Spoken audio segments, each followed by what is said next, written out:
Caitlin Clark will be fine. I promise she will be okay. The conversation surrounding Caitlin Clark has just gotten a little crazy. So let's just peel things back for a second, right? Because she started her WNBA career and she started off struggling. We said on the show that could happen. Nothing against Caitlin Clark. It's just let's put things into perspective for a second. So your whole life you grow up hearing about how hard it is to make the NBA, right? You have a better chance of getting struck by lightning, and you need to be 1 in a million. You're competing with the whole world, and you got to work hard, whatever, right? There are 30 teams in the NBA. Every single year, there are 24 women's McDonald's All-Americans. There are 12 WNBA teams. And so you understand how elite you have to be to get into that league. You have to be twice as elite, I guess, in relation or in comparison to being able to make it into the NBA. Then you think about the fact those players stick around a lot longer. And so these are not easy roster spots to even have. And so it's the elite of the elite of the elite. Say what you want about the WNBA. There's no scrubs in there. No. It's all top-notch talent, right? And so I think going into this expecting Caitlin Clark to come out firing and look like she did in college, I think both sides were jumping the gun on that in a sense. Whether you love or hate her, I think she should be given the grace to be able to develop. Now, here's the thing. With that said, she's amassed this fan base that's made things a little whiny, yeah, to say the least, with her first week in the WNBA with like, I've never seen an athlete go into a league and have people say, they're being too rough with her, right? And then to take it a step further, it's these narratives now about, well, these girls just don't like her. Basically, just because a couple players said that she could have a tough time adjusting because it's a tough league to adjust to. So it's all these narratives spreading around now about how they don't like her. And look at this play. This screen was hard, and they're going hard at her, and they shouldn't. I've seen people say things like, they're going to mess up their meal ticket and they're going to make her quit. Like crazy, ridiculous stuff to be said about an elite athlete, because Caitlin Clark is an elite athlete. Whatever her numbers say don't matter to me. She is who she is. But one, the WNBA is a very physical game. You can just watch any NBA player talk about running with the women in the summer, and they'll Pat Bev, whoever, talk about how much more physical the WNBA game is. So Caitlin Clark knew what she was going into as far as that goes. And if these players are being a little extra motivated and extra rough with her, it's because people are saying shit like she's their meal ticket. Like, what? Look, the game had been growing before. Like, obviously, she's accelerated it a bunch. And there's nothing to take away from that. She's a huge star, well-deserved, incredible player. Yeah.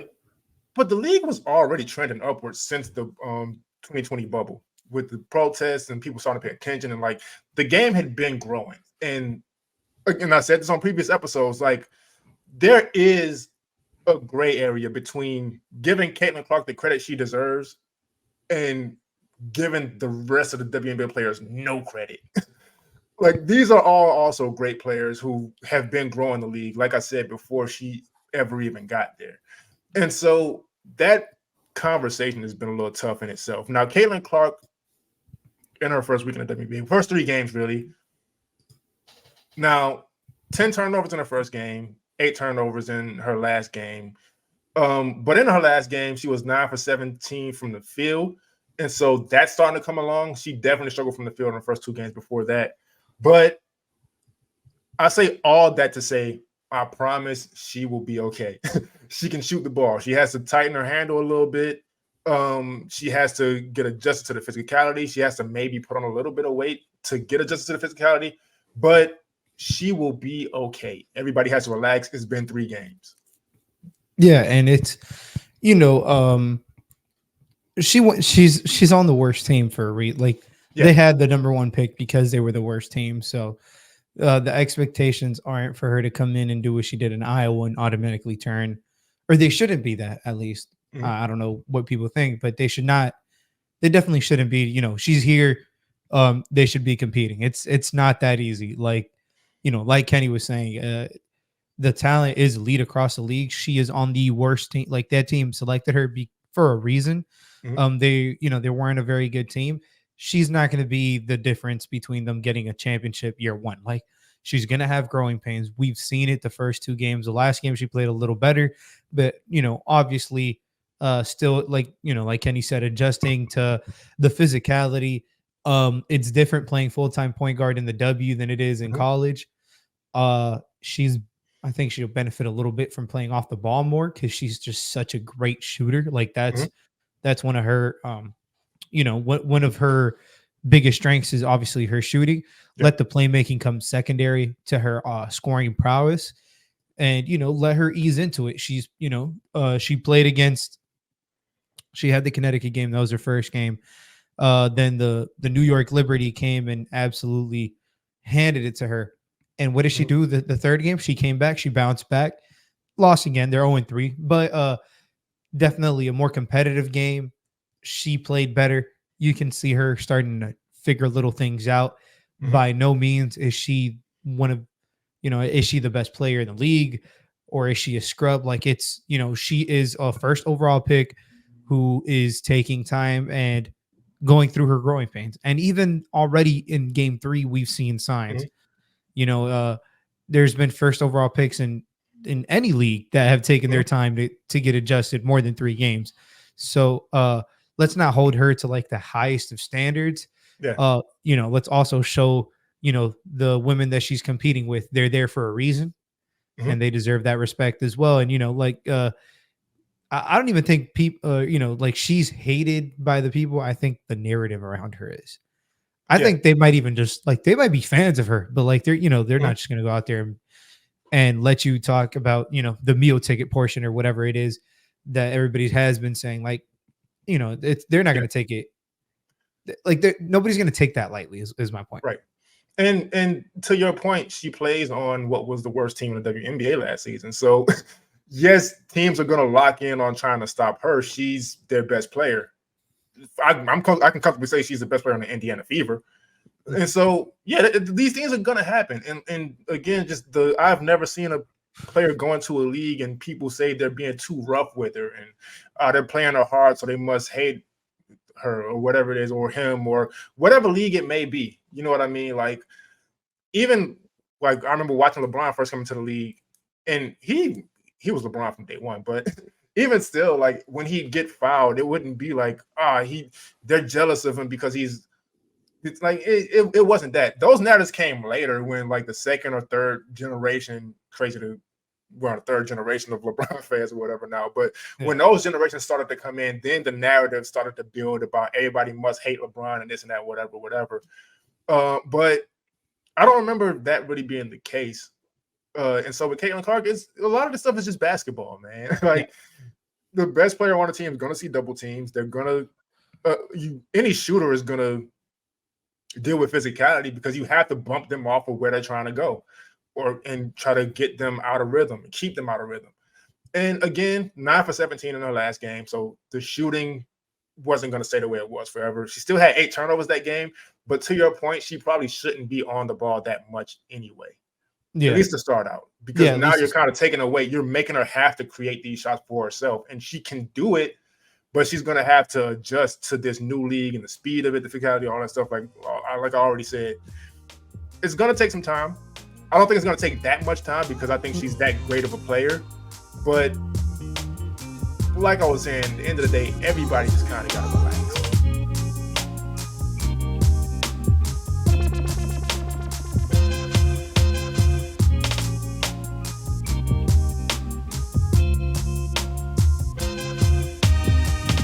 Ladies and gentlemen, welcome to another episode of Playoff Out. Thanks for sticking with us, man. Honestly, like all the feedback we get is positive, so that's amazing. Make sure you tell some people to subscribe. Make sure you subscribe for yourself. Lou, how you doing today? Oh man, it's a great day. I don't have no siblings, but it's one of my closest cousins' birthdays. Basically, grew up with her, the closest thing I consider to a sibling. So shout out her. But other than that, we got 2 game 7s the same day. Like it was a great day for basketball. So shit, I'm through the moon right now. Yeah, No Frankie today. Mhm. Really, we just be having shit to do. Frankie's out of town. I don't know where. His business. He'll be back. He's doing his I think next witchcraft in episode next week. Boston.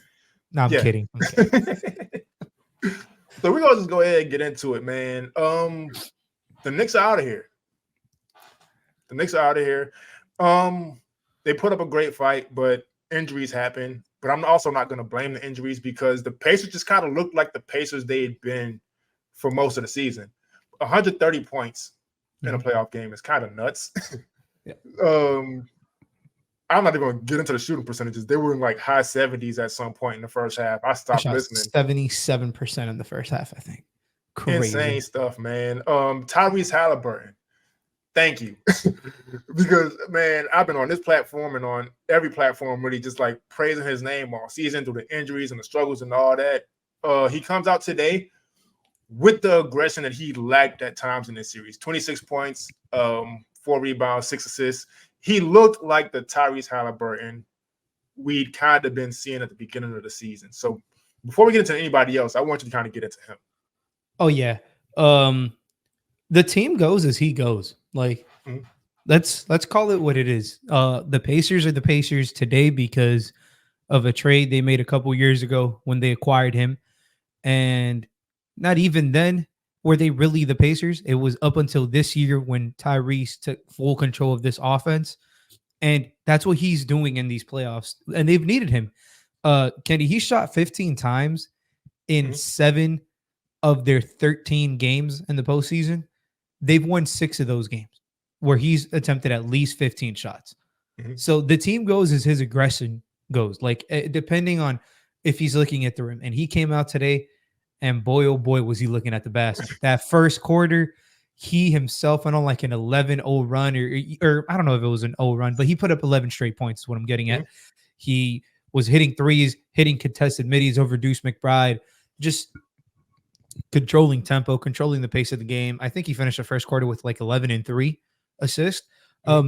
Just absolutely taking his game and the intensity that people had been questioning, because that's something people love to do, is try to guess what other athletes are thinking.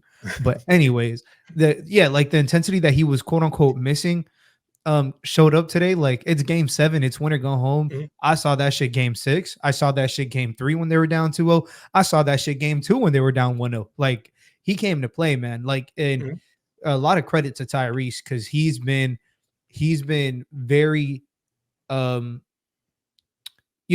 it's cool. The expectations are there now is what I'm trying to get at. So he's getting hyper scrutinized at a level where he wasn't getting hyper scrutinized early in the year.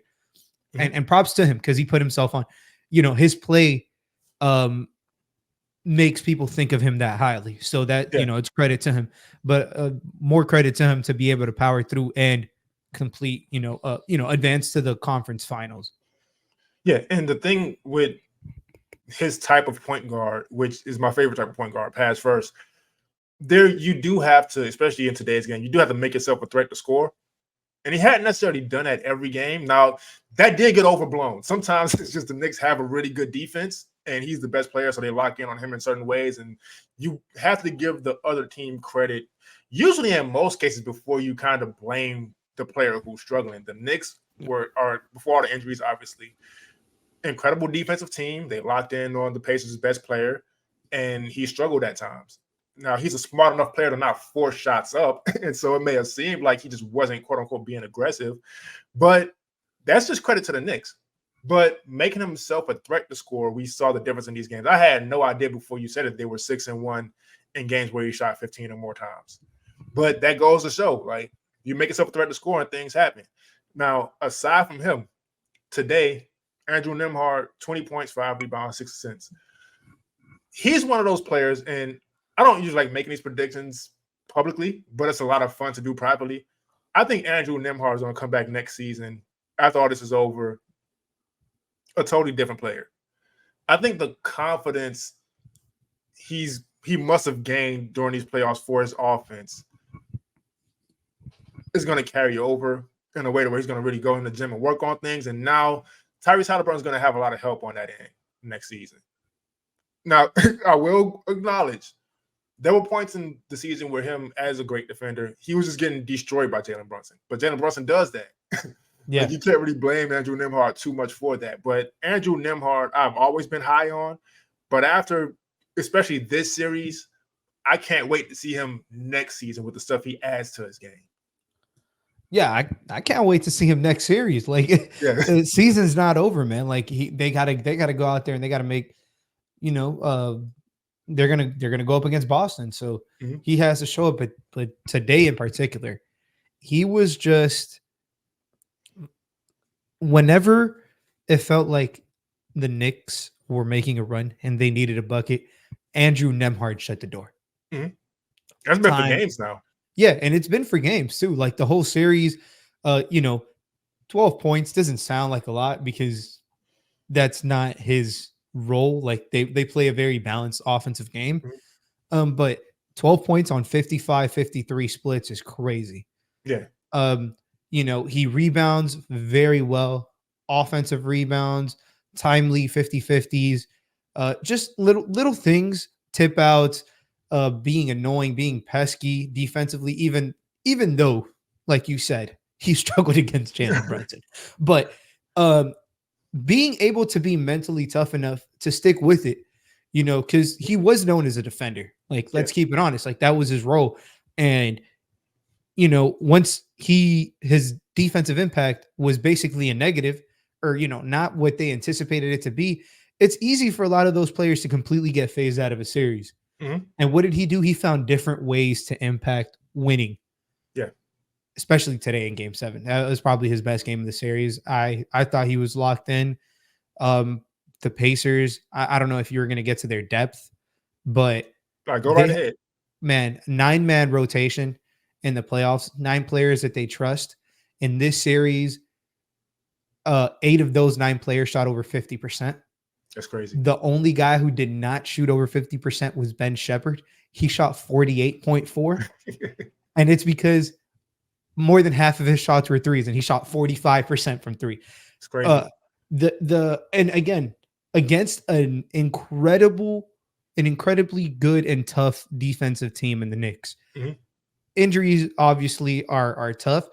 And I'm not saying Precious is OG defensively or none of that, but the Tom Thibodeau scheme remains, and it's a difficult scheme that's meant to shrink the floor and do all these kinds of things. And they just had their way.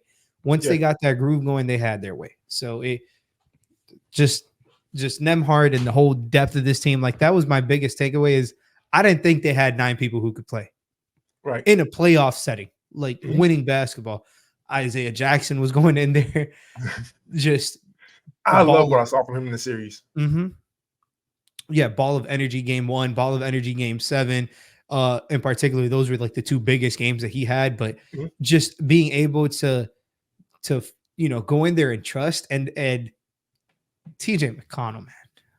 Is he the best backup point guard in the league? I asked it during I think it's hard for me to find somebody better.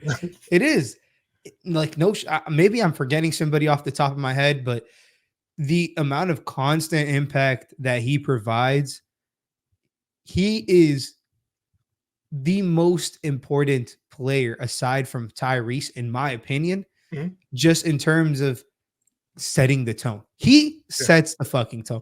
Like, he knows he's going to play 18, 22 minutes a game. Like, he's not there to play more, play less, but those 18 to 22 minutes, he does not miss one of those 8-foot jump shots that he takes. Yeah. Doesn't miss those. It's the weirdest shot, but it works. Yeah. I don't think that's been around. He's probably one of the few players that still does. I mean, he's probably one of the few players that's done that in the last 10 years. I don't remember this being a thing. It's like when 2K is bullshitting you and you go for the layup. And that's exactly what it is. He perfected it. Green every time. But man, so the trade that was made on New Year's Day, Pascal Siakam trade, we talked about it, and we were kind of like talking about more of the defensive impact and taking some pressure off of Tyrese on offense. He was a star this series, hands down. 20 points per game, 6.4 rebounds, 3 assists. But it just felt like a lot more, especially today, Because when Tyrese wasn't, it felt scoring. It felt like every single time Pascal Siakam put the ball in the basket, or he got the critical rebound. Or, for example, today, going into the half, the Knicks are going on this little run. Jalen Brunson gets to the basket. Pascal Siakam pins it on the glass. That's halftime. The Knicks' momentum is dead. Because going into a half is important. I think that could have cut the lead down to 13. Yeah. And blocked by Siakam, and now the Knicks have to figure some more stuff out. And there's just not enough that could be said about what he's done this series. He's been had the best plus minus on the team this series. Like, his impact is very obvious. You tune into the game and you see him sometimes. It's crazy because there were moments where I was like, oh, he's, maybe he's forcing a little bit, or he's trying to get some of his shots up. Mm-hmm.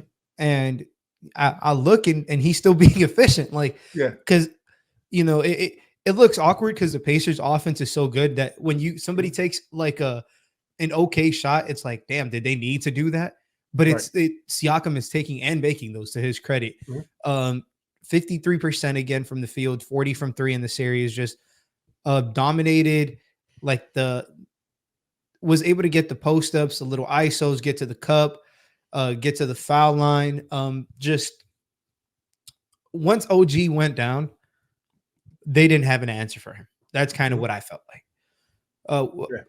He was just, picking his spots and just being able to attack whenever he wanted to.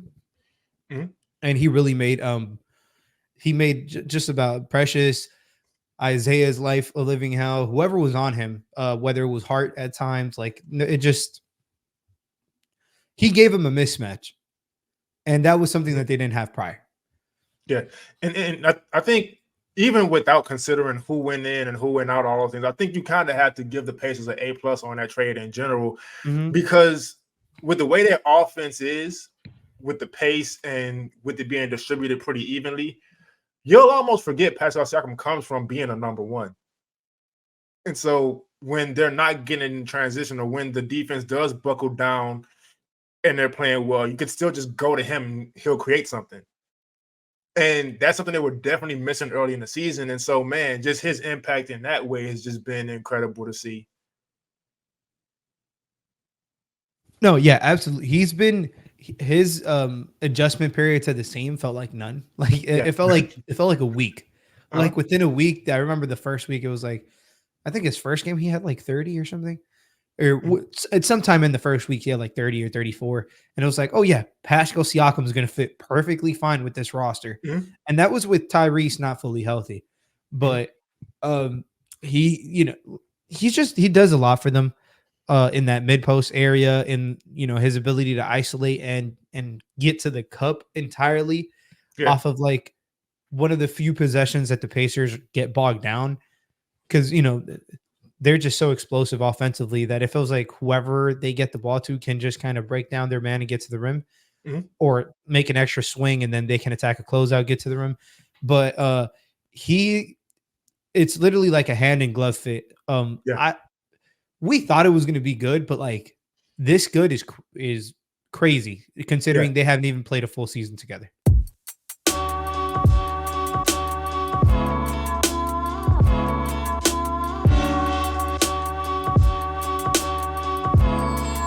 We're going to have new champions this year.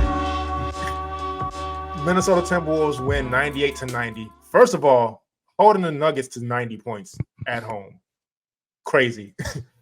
But, man, there's just so much to go into this series alone. But I'm going to say, once again, because we said a lot on the show, Anthony Edwards just has it. I watched him shoot 6 for 24 from the field today as a star player.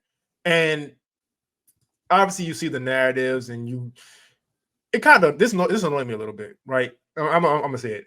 And I don't really like to talk about other shows or broadcasts or whatever it is, but TNT did the thing where they're showing him mic'd up, and he clearly explains to his teammates that when y'all start hitting shots, the Nuggets are going to double me less. And that helps you fully understand, if you're not really paying attention to it, that he's being double teamed every single time he makes a move.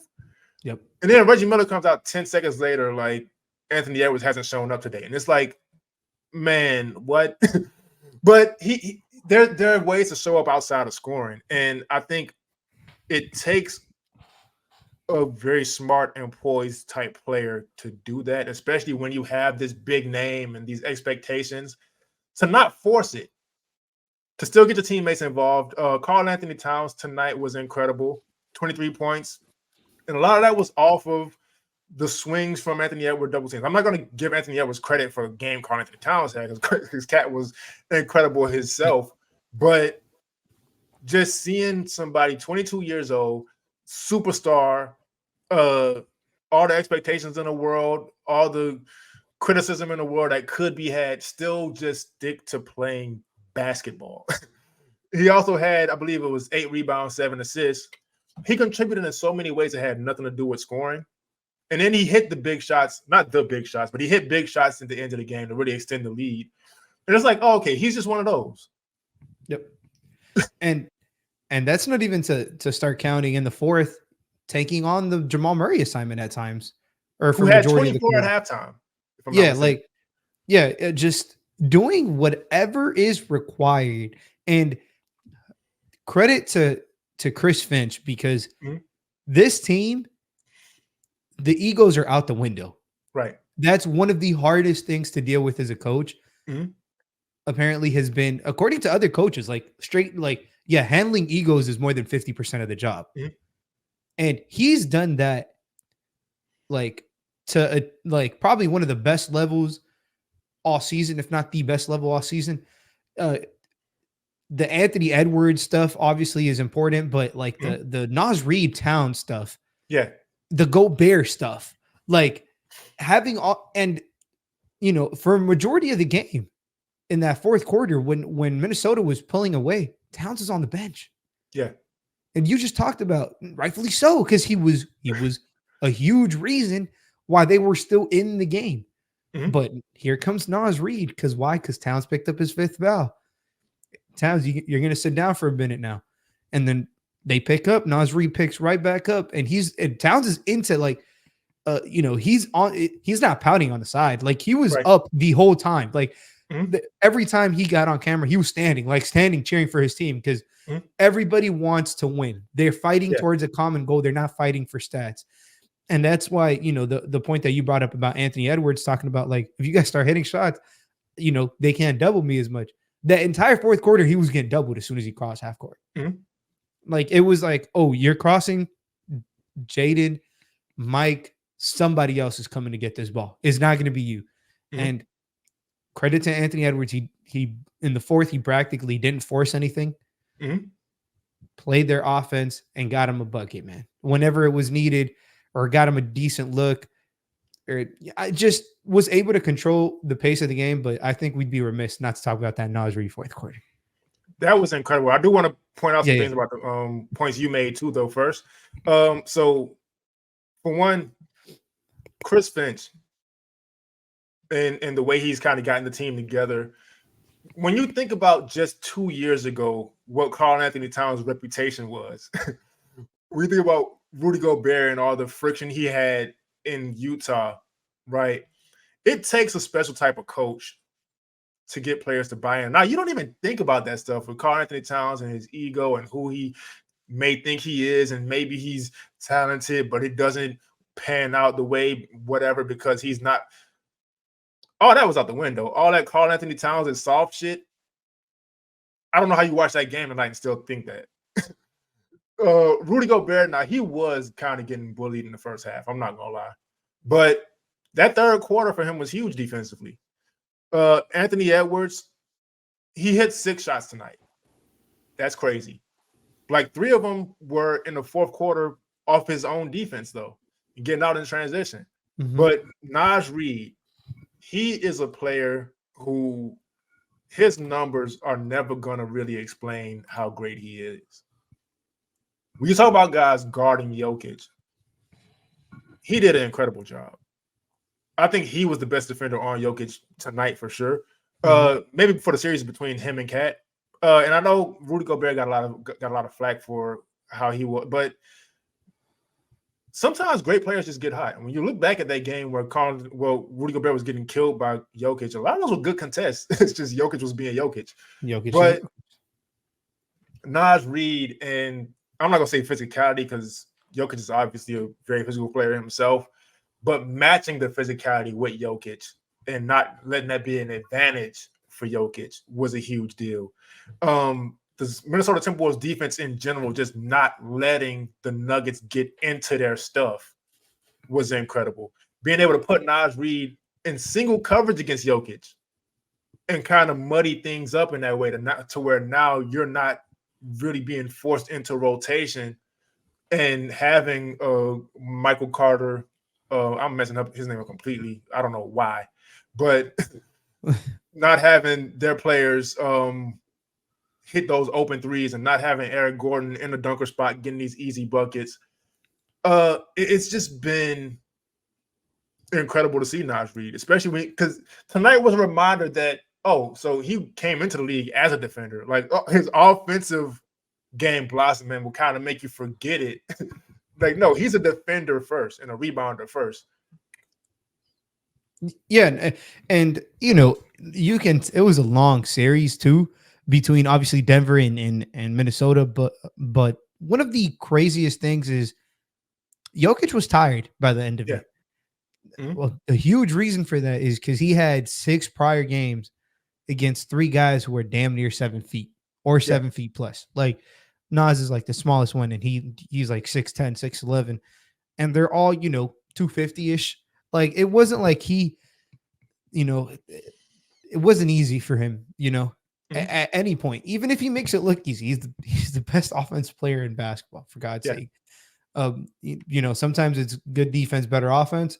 That was the case a lot with Jokic, but them being able to throw that many bodies to tire him out while having the consistency from Jaden McDaniels, from Mike Conley, man. But first of all, shout out fucking Mike Conley, but just being able to have the consistency from their point of attack defenders, whether it was Nikhil, whether it was Jaden, whether it was at times, whether it was Mike, whoever it was, just able to like you said, every handoff felt like disrupted. Like every little handoff, every screen felt well navigated. It felt like they were closing well.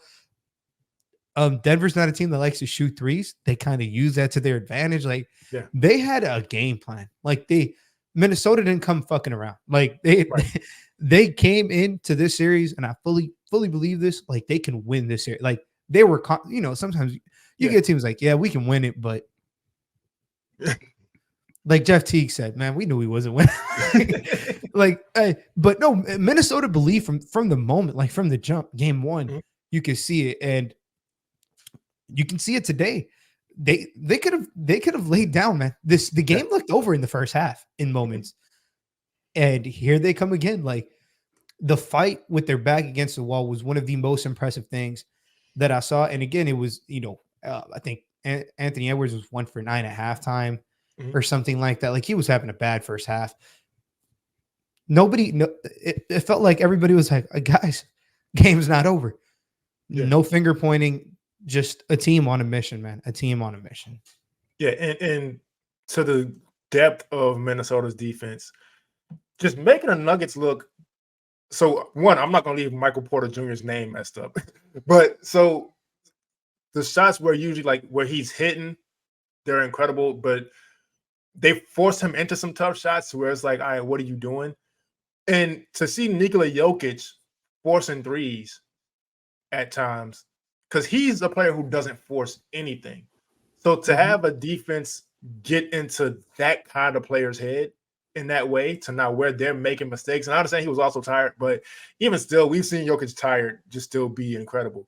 And with this series, there's nothing to take away from the Nuggets. They are still this incredible powerhouse of a team, but Minnesota was built to beat them. And if you remember last season, they're the only team that gave them any real trouble in the playoffs.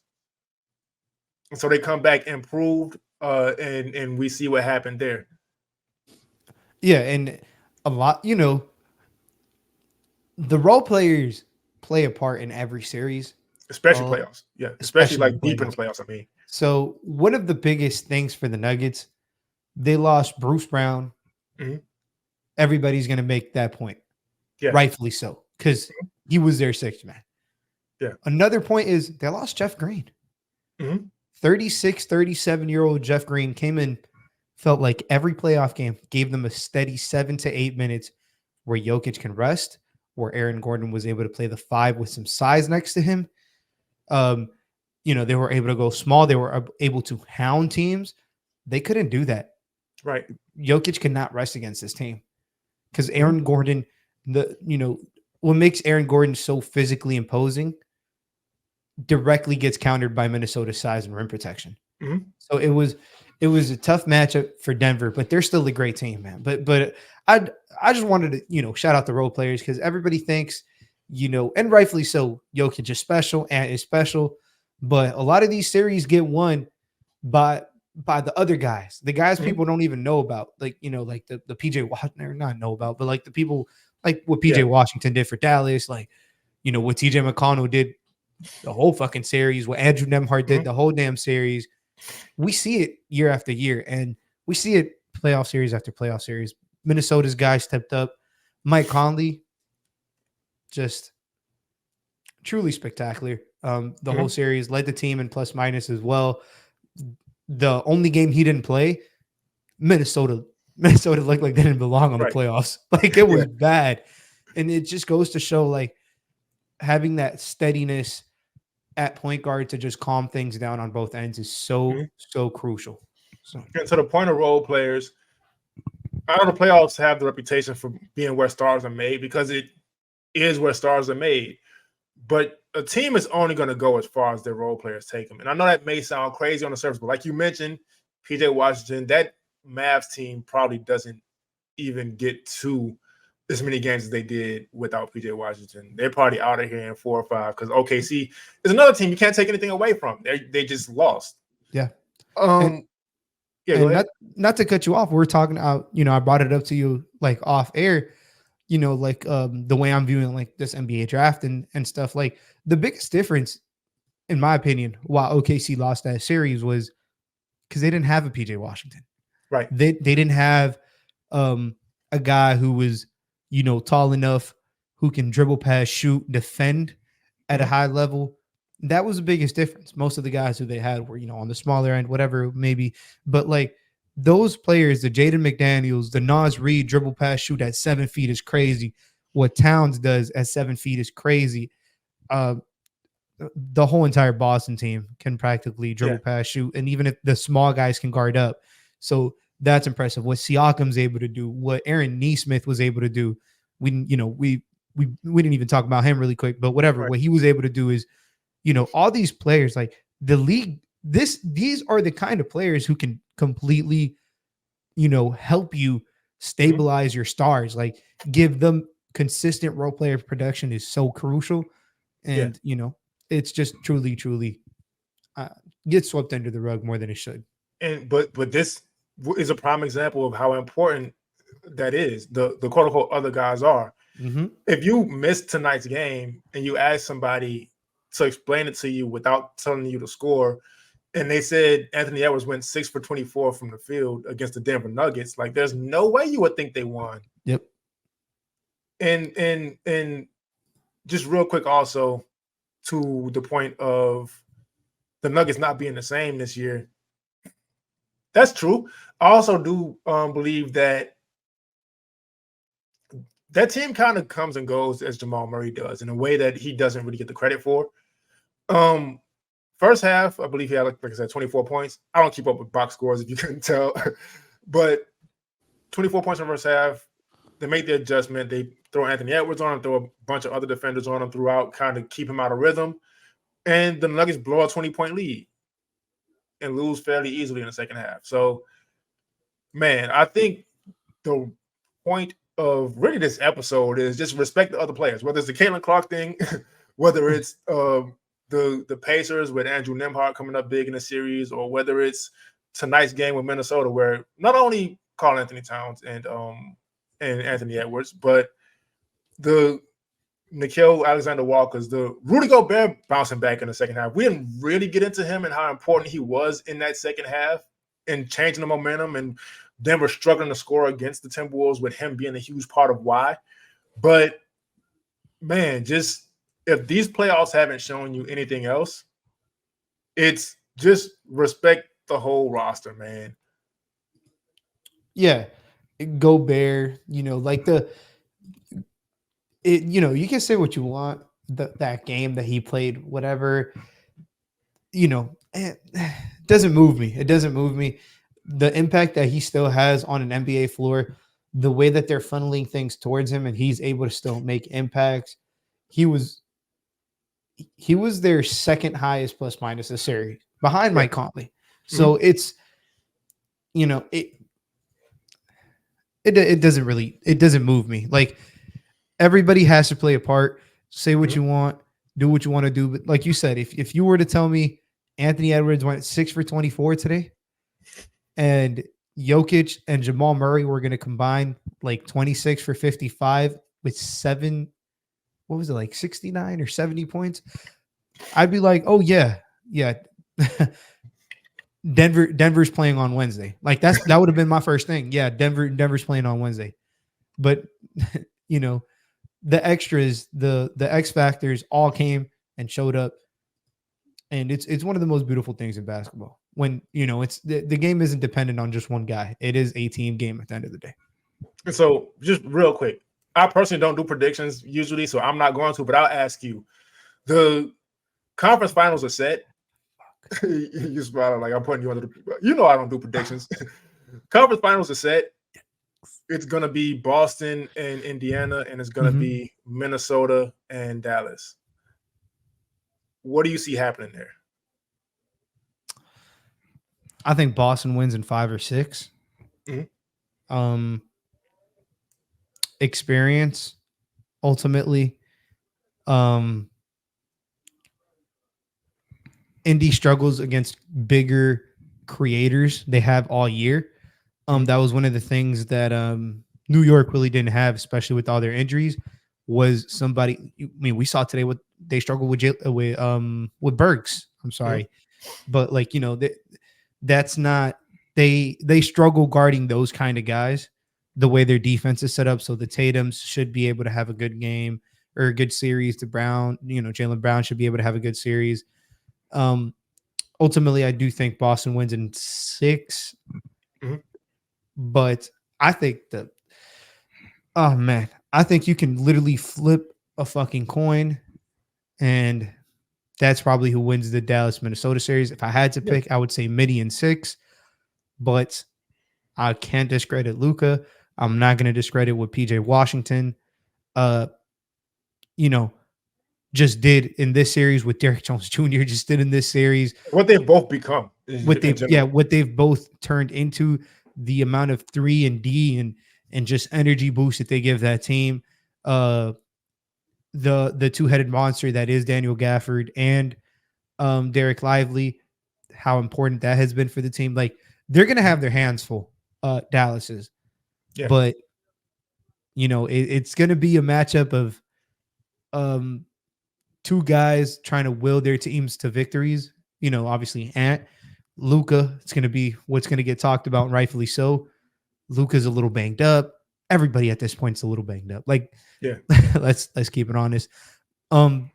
So yeah, I think Mini in 6. Kyrie is the X factor, in my opinion. J-Dub did a fucking great job on him. Like, they were on him. Turned him into a playmaker. Cason Wallace, shout out a rookie, was on him. Minnesota also has those kind of guys. Yeah. So we'll see how Dallas can respond. We'll see what version of these role players they get, because these, the difference between role player and the star is, the role player does some of these things, but the star does it more consistently sometimes. Basically. So which one of these can one of these role players maintain what they've been doing, whether it's DJJ, whether it's PJ? Can they maintain whether Josh Green comes in and steps up, Daniel Gafford, Derek, whoever? Dallas needs somebody to match the production of Minnesota's role players who we just talked about. Ultimately, I do think the size and the length is too much, so that's why I say mini and 6. Man, yeah. I just think, for one, that Western Conference Finals, I'm really excited to see the bigs go at it in a sense. Not gonna be a whole bunch of scoring there, but just those styles of bigs as far as defense and the length and all that stuff. That's gonna be exciting for me to see. A lot of paint protection on both ends. On the east side, I do think the Pacers get a couple games off Boston because of the pace in itself and just not letting that Boston defense get set. I do think they have a better shot than any other team Boston played against because of that. To where now, granted, Boston's also good in transition, and they shoot a lot of threes. So the Pacers would also be potentially putting themselves in a dangerous spot. But I think they get a couple games off Boston. The West, I have no idea, but I'm planning on moving out of Dallas in the next by the time the year is up. So if Dallas decides they're gonna make my last few months real exciting, I'm not gonna be too mad at that either. No, yeah, it's gonna be. It's the conference finals nobody expected. Like, right. There's no way most people's brackets said it was gonna be Dallas, Minnesota, and it was gonna be Pacers, Boston. But here we are. It's the fucking NBA playoffs. Anything can happen. Depth plays just as big of an important role as top talent. And this is the point that it starts to show. Like, we just saw what happened with Denver, their lack of depth this year. This is the point where it starts to show. I can't fucking wait. Tune in on Tuesday. Thanks for tuning in to another episode of Playoff File. I'm Kenny. You can follow me on social media if you like to, Kenny Spence NBA. I don't care if you do. I just want you to subscribe to this show wherever you get podcasts. Lou, where can they find you? It's going to be at Saucy Takes on Twitter. Also, just follow me on there, but also I'll be doing a lot of live playbacks. The NBA draft is June 26th. I know we're talking playoffs, but I'm fucking draft nerd. That's what I do. So, we've had a couple of great shows, scouting some people live, getting my live reaction. People can join the stage too. It's pretty cool. Like, I'm very laid back, but just on playback and on Twitter at Saucy Takes. But most importantly, also subscribe to the pod, please. Come on. And if you like the music throughout, that's my brother Devin. His Instagram is BlackGlowMusic. You can also download his EPs wherever you get music. That said, we'll see y'all next time.